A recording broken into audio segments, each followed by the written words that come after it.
Marquant la fin des commissions thématiques des États généraux de l'éducation nationale et de l'alphabétisation, ce vendredi 11 février 2022 s'est tenue au Centre national de matériel scientifique CMNS d'Abidjan-Cocody la rencontre finale de la commission 3 autour du thème qualité des enseignants et des apprentissages. Présidée par le professeur Sidibé Vali, la rencontre du jour a porté sur la régularisation des conditions de vie des enseignants, la restauration de l'éthique et la déontologie au sein de l'école et la gestion du temps scolaire, tout en s'accentuant sur la finalisation du rapport de travail qui composera les solutions à soumettre au commissariat général des États généraux de l'éducation nationale pour prendre part à l'étape suivante.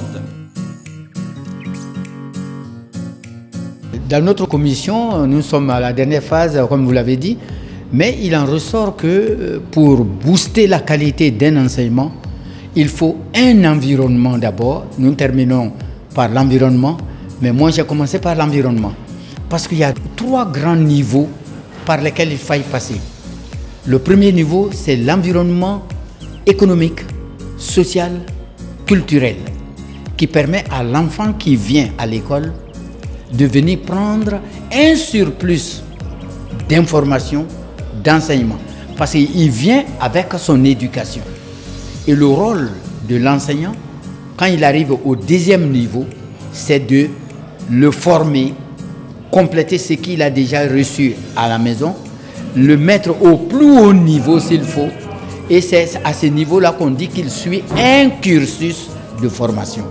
Et ce cursus de formation prend en compte la qualité des infrastructures, la qualité des intrants pédagogiques, c'est-à-dire le matériel didactique, la qualité évidemment des enseignants formés qui eux-mêmes ne sont peut-être pas des dieux, mais impactent aussi la qualité de la formation de l'enfant.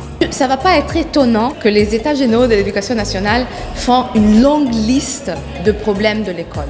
Ça va étonner personne. Maintenant, pour les recettes, donc qu'est-ce qu'on doit faire pour résoudre tous ces problèmes? On ne peut pas non plus s'attendre à ce que l'État résout tous ensemble en même temps ces problèmes. Donc en fait, il faut identifier quels sont les problèmes qui constituent le blocage le plus important, qui font que si on ne s'attaque pas d'abord en priorité à ces problèmes, c'est même pas la peine de commencer par les autres, parce qu'on n'arrivera pas à les résoudre. Donc je pense qu'il y a ce travail aussi de hiérarchisation.